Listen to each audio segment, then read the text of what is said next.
Senator? Vin, they're looking for you. Senator? I'm the full attention. It's nice as an E4 to tell these generals and colonels where to go. Testing. Colonel, get in the middle. Come on. These guys, I want this noted. You got an E4 telling colonels and generals where to go. E4 commanding generals and colonels. Pull it tight. We're gonna have a couple speeches before that. This isn't working. Yes, it is. It was working. What are you doing? Yeah, I mean, I think it needed to have its battery changed. No, the battery's brand new. Battery's brand new. Okay.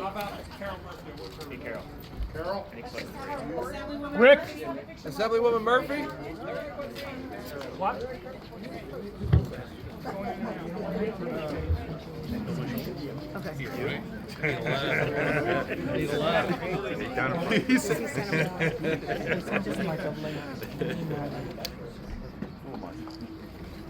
Right where the marks are on the scissors.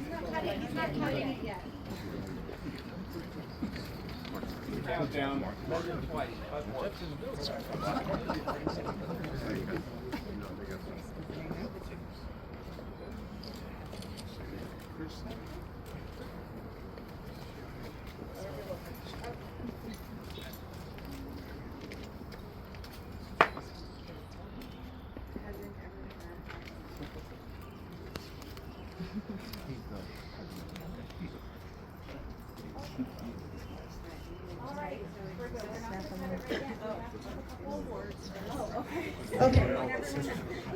A microphone is, but, You're good.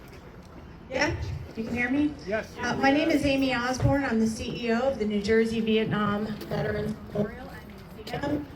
I've been in this job for a little bit over a year now, and could not be any prouder to be in this position.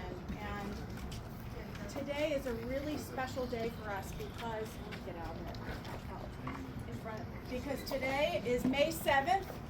And on May 7th in 1995, we dedicated the wall, the memorial wall in the back.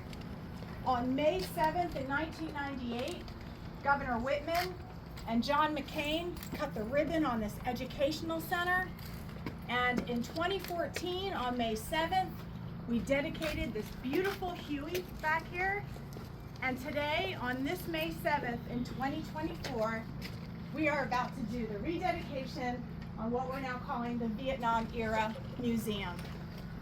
Very excited to have all of you here for this. Excited to see Kelly Watts here, who was the original executive director of the memorial and the museum. Kelly, thanks for being with us today.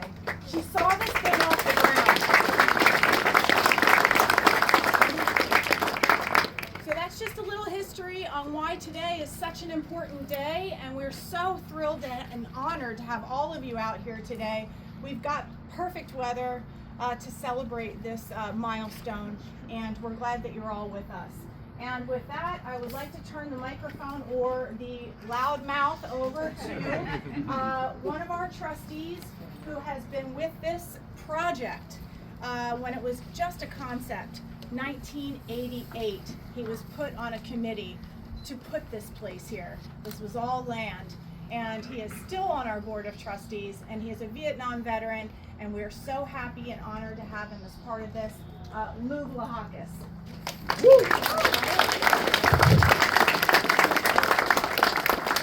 We'll see how long that lasts. Anyway, when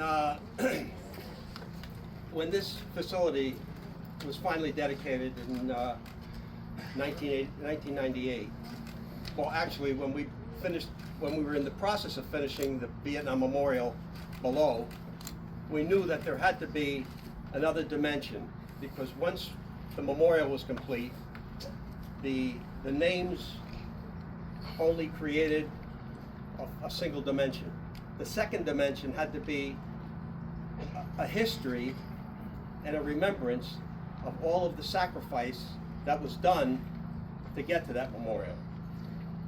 With that in mind, we went to Washington, D.C., did a tour of the Holocaust Museum, and we hired Ralph Applebaum, who basically created the concept for what you see inside. You can get a longer history, and I could bore you with the details, but I could also bore you without him. So we are challenged right now with two missions. The first mission is the creation of a history, so that when we're all gone and people come to visit this facility, they can learn who was involved, who made the contributions, and who was the driver in getting the money, the public servants, the contractors, and the sacrifice that they made. For example, you got our volunteers now are going to be critical. Excuse me. Our volunteers, Governor Whitman, Governor Ed O'Connor, Senator Ed O'Connor, who was the first Vietnam veteran in the state Senate, they were all critical in creating what we see today. Now, as we go forward, we've got two missions. Like I said, create the history so that we have something to tell when we're all gone. And the second is to project into the future. Now, Vin Gopal, in our eyes, is a visionary because he's going to be part of a movement as we go forward. And it reminds me of a story of Steve Jobs, way back, the founder of Apple. And he was in the process of hiring a president for the company. And one of the prospects had already taken an interview to head up Coca-Cola. And he only asked him one question. What do you want to be known for? Making sugar water or being part of history? And that's where we are today. We are in the process of making history, so that the second phase is the reconstruction of our digital display. And as we approach the season for the entertainment to come in, we've got commitments for the entertainment to come to this facility up above before their concerts, take pictures, post them on their websites, so we're going to get millions of likes. And we're asking you to embrace this movement and be part of it. Thank you. Thank you.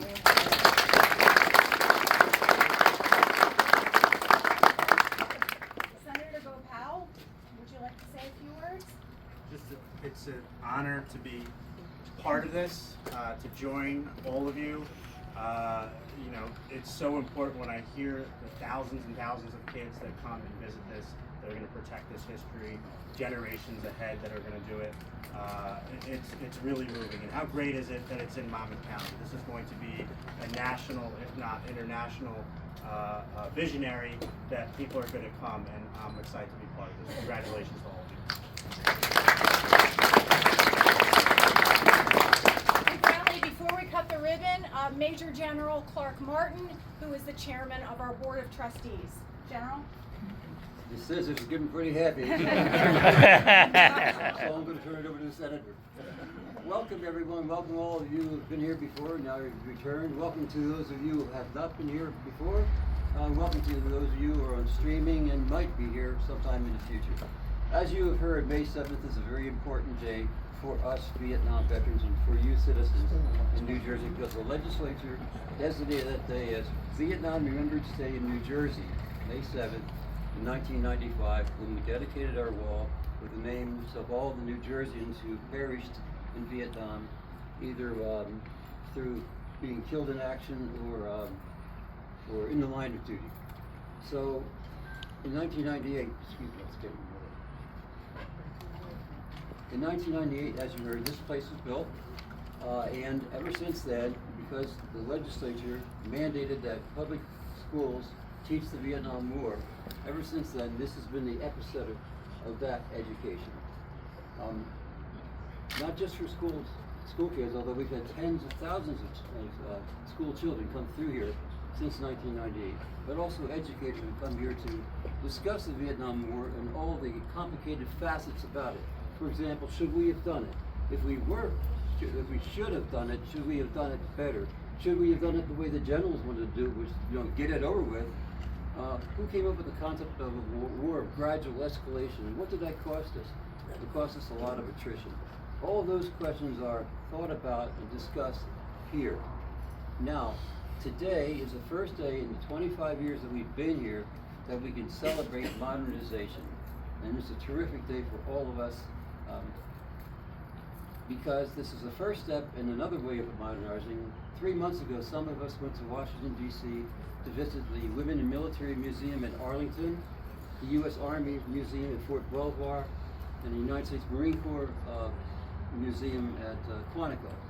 Those museums are fantastic. They're very large too because they teach two centuries worth of history while we teach 2 decades worth. But those museums have terrific, modern, new ways of transmitting education, information to the visitors. We don't have that.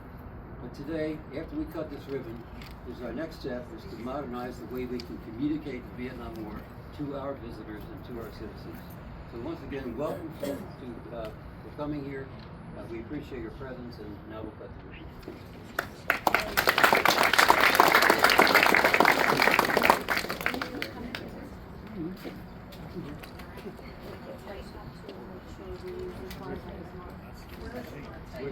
Where's the mark?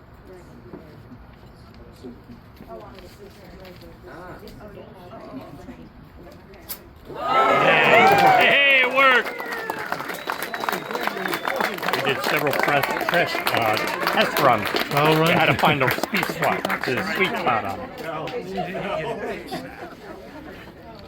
And now we'll move into our ceremony at the Huey.